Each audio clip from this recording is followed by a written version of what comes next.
परिचय। ऋतिक ने अपने और अपने दोस्त के लिए कॉफी बनाई। उसने 100 मिलीलीटर पानी, 2 चम्मच चीनी, 2 चम्मच कॉफी पाउडर और 100 मिलीलीटर दूध इस्तेमाल किया। अगर उसे 10 व्यक्तियों के लिए कॉफी बनानी हो तो हर सामग्री की कितनी मात्रा में आवश्यकता होगी? यदि हर सामग्री को 5 से गुणा करें तो वो 10 व्यक्तियों के लिए कॉफी बना सकता है। इसी तरह की स्थितियां हमारे सामने भी आती हैं, जिनमें हम देखते हैं कि एक की मात्रा में अंतर से दूसरे की मात्रा में अंतर पड़ता है। उदाहरण के लिए, अगर खरीदी गई किताबों की संख्या बढ़ती है तो उनकी कुल कीमत भी बढ़ जाती है। आप जितनी अधिक कसरत करते हैं उतने ही सुडौल हो जाते हैं। उद्देश्य।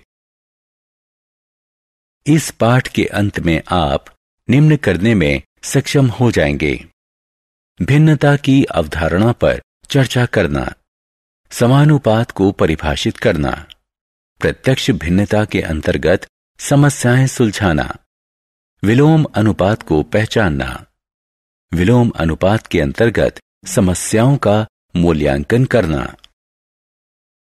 समानुपात। यदि 1 लीटर दूध की कीमत 9 रुपए है तो 5 लीटर दूध की कीमत क्या होगी? जवाब है 45 रुपए। इसी प्रकार हम 7 लीटर या 9 लीटर दूध की कीमत निकाल सकते हैं। यदि दूध के लीटर बढ़ते हैं तो कीमत भी इस तरह बढ़ती है कि अनुपात स्थिर रहता है। उदाहरण, मान लो एक जीप 4 लीटर पेट्रोल में 50 किलोमीटर चलती है तो 8 लीटर में कितना चलेगी? उत्तर है 100 किलोमीटर। हमने इस उत्तर के लिए गणना इस प्रकार की: 4 लीटर पेट्रोल में 50 किलोमीटर दूरी तय की। 8 लीटर पेट्रोल 4 लीटर का दुगना है तो 50 गुणा 2 बराबर 100 किलोमीटर। मान लो पेट्रोल की खपत है x लीटर और उससे तय की गई दूरी है y किलोमीटर, तो निम्नलिखित तालिका पूरी करें। समानुपात। जैसे जैसे x बढ़ता है वैसे वैसे y का मूल्य भी इस तरह से बढ़ता है कि अनुपात x बटे y नहीं बदले, ये स्थिर, मान लीजिए k रहता है। x और y समानुपात में हैं यदि x बटे y बराबर k या x बराबर ky। पिछले उदाहरण 4 बटे 50 बराबर 8 बटे 100 में, जहां 4 और 8 लीटर में उपभोग किए गए पेट्रोल की मात्राएं x हैं और 50 और 100 किलोमीटर में तय की गई दूरी y है। जब x और y समानुपात में हैं तो हम लिख सकते हैं x1 बटे y1 बराबर x2 बटे y2। y1 y2 घटा y के मूल्य हैं जो क्रमशः x1 x2 के अनुपात में हैं।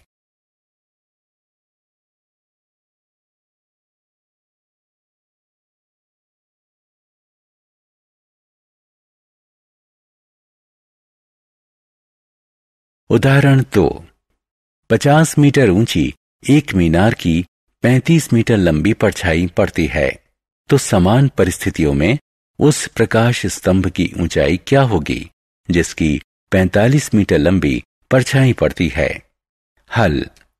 मान लीजिए प्रकाश स्तंभ की ऊंचाई है x मीटर। हम तालिका बनाते हैं जैसे कि नीचे दिखाई गई है। ऊंचाई जितनी अधिक होगी परछाई उतनी ही लंबी होगी, इसलिए ये हुआ समानुपात। हम निम्नलिखित संबंध अपनाएंगे। प्रकाश स्तंभ की ऊंचाई है 64.2 मीटर। यह संबंध इस प्रकार लिखा जा सकता है: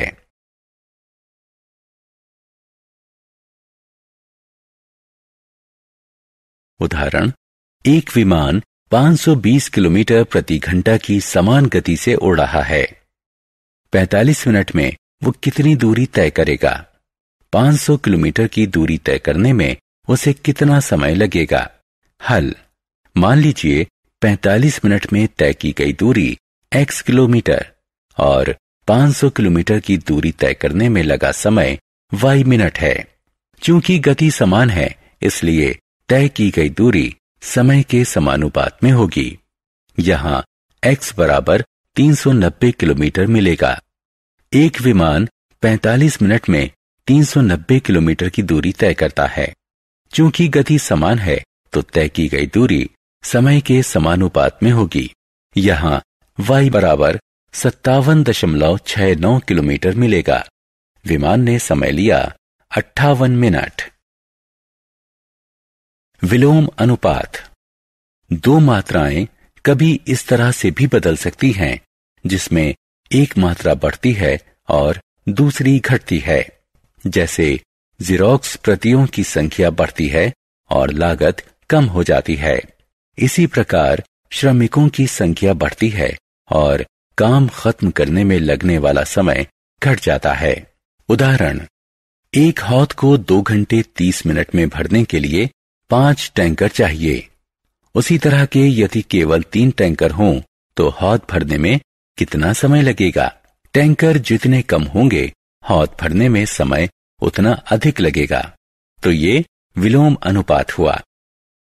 इस तरह 3 टैंकरों को हौद भरने में लगे 4 घंटे और 10 मिनट। विलोम अनुपात। उदाहरण, एक कक्षा में 30 छात्र हैं। उनके लिए 18 मेजों की जरूरत है। अगर 15 छात्र और आ जाएं, तो कितनी मेजों की जरूरत पड़ेगी? छात्रों की संख्या बढ़ेगी तो कक्षा के लिए जरूरी मेजों की संख्या भी बढ़ेगी। ये समानुपात है। इस तरह जितनी मेजों की जरूरत पड़ेगी वे हैं 27।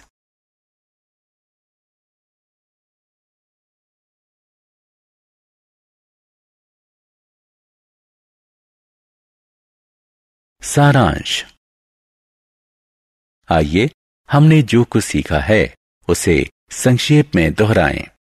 अगर दो राशियां x और y इस तरह एक साथ बढ़ती घटती हैं कि उनके समकक्ष मूल्यों का अनुपात स्थिर रहे, तो वो समानुपात में मानी जाती हैं। अगर x बटा y बराबर k है, यहाँ k सम संख्या है, तो कहा जाएगा x और y समानुपात में बदलते हैं। ऐसे मामले में यदि y के मूल्य y1, y2 है, जो क्रमशः x की x1 और x2 के मूल्य के समकक्ष है, तो x1 बटा y1 बराबर x2 बटा y2। दो राशियां x और y विलोम अनुपातिक कही जाती हैं। अगर x में वृद्धि होने से y में अनुपातिक गिरावट और इसके विपरीत भी इस तरह आती हो कि उनके समकक्ष मूल्यों का परिणाम स्थिर रहे, अर्थात अगर xy बराबर k है, तो कहा जाता है कि x और y में विलोम अनुपातिक बदलाव होता है। इस स्थिति में यदि y1, y2, y के मूल्य हैं जो क्रमशः x के मूल्य x1, x2 के समकक्ष हैं, तो x1, y1 बराबर x2, y2 या x1 बटा x2 बराबर y2 बटा y1।